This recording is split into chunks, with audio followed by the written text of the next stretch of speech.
जाएगा बोल के सड़क में नहीं दिया सरकार दिया। जब सड़क में नहीं दिया है तो साइकिल कहाँ चलाएगा? कुछ लोग बोला हमको दीदी सवाल करिए ना, साइकिल तो दे दिया हम लोग को, हम लोग का तो रास्ते में नहीं है तो कैसे साइकिल चलाएंगे दीदी? ये दुख का विषय है। आज इस झारखंड राज्य के स्वास्थ्य मंत्री कहते हैं कि एम्बुलेंस कैसे जाएगा? गांव गांव तक सड़कें नहीं है तो सड़क का बंगाल का नेता आके बनाएगा? बंगाल का नेता आके बनाएगा सड़क? क्या बनाएगा? हमने आदिवासी समुदाय ने कुर्मियों को उनकी औकात बता दी। ये घाटशिला के उपचुनाव में पहली बार जब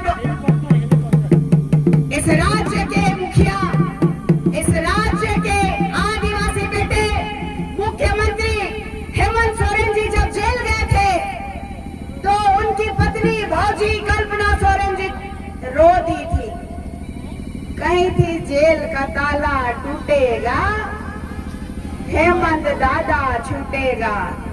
तब भी हमने उनका सपोर्ट किया कि नहीं किया? प्रचंड बहुमतों से जिताया। और आज भी हमारे पास बहुत कम समय था कि हम किसको चुने, क्योंकि घाटशिला तो आदिवासियों का ही सीट है, किसको नाराज करे। लेकिन हमने उन्हीं को चुनने का काम किया, पुनः विश्वास किया। तो क्या अगली बार हम ठगाएंगे? अगली बार हम ठगाएंगे? तो आदिवासियों को ठगने का काम इस सरकार के माननीय मुख्यमंत्री ने भी किया है। कुर्मी समुदाय के लोगों के इस मांग पत्र में उन्होंने सिग्नेचर करके ऊपर भेज दिया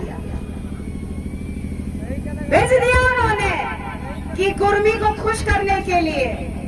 लेकिन हमको समझना होगा आज के समय में कि कुर्मी समुदाय जो है इतना उदंडी कैसे बन गया, कहां से उनको ताकत आ रही है? ये पूछते हैं मुझसे कि आदिवासी लोग तो गरीब होते हैं, इसके पास बड़ा बड़ा गाड़ी है और ये कैसे चलती है, पेट्रोल का खर्चा कैसे उठता होगा?